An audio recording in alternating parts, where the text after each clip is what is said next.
नमस्कार, मी श्रीकांत कानायवकर दाऊदपूर उपकेंद्र येथे कार्यरत आहे। आज मी आपणासमोर काही माहिती शेअर करणार आहे। आज सध्या पावसाळा चालू आहे आणि पावसाळ्यामध्ये आपल्या सर्व जनमित्रांना आणि यंत्रचालकांना काही फॉल्टला सामोरं जावं लागतं।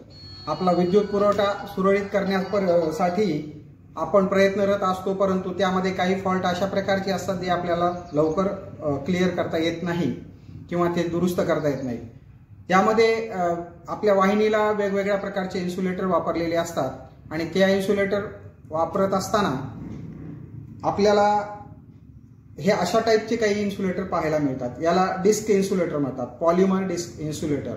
B&S टाइपचं हे पॉलिमर डिस्क इन्सुलेटर आहे आणि हे इन्सुलेटर फेल्युअर कसं होतं हे आज या ठिकाणी तुम्हाला सांगणार आहे। बऱ्याच अंशी आपल्याला माहित नसतं की हे फेल्युअर होतं की नाही, पण हे फेल्युअर होऊ शकतं। याचं कारण हे कशा पद्धतीचं फेल्युअर होतं हे तुम्हाला मी या ठिकाणी दाखवणार आहे। हे फेल्युअर होण्यासाठी हे बघा या ठिकाणी मी आणलेलं आहे आणि हे फेल्युअर झाल्यानंतर आपल्याला ते समजत नाही, कारण याच्यावर स्पार्क होत नाही। हे फक्त फीडर ट्रिप करतं, बारीकसा आवाज होतो आणि फीडर ट्रिप करतं।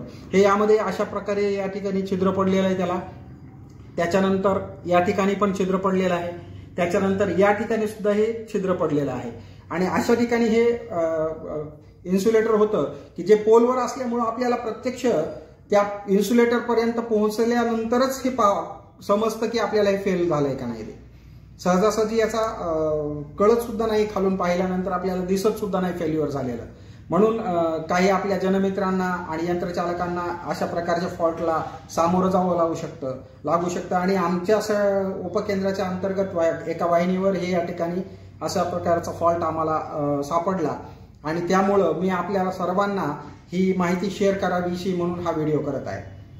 या माहितीचा आपण सर्व जनमित्रांना यंत्रचालकांना हा व्हिडिओ शेअर करावा आणि ही माहिती त्यांच्या फॉल्टच्या संदर्भामध्ये उपयुक्त ठरू शकते असं मला वाटतं, म्हणून हा व्हिडिओ केलेला आहे। कृपया हा व्हिडिओ शेअर करावा।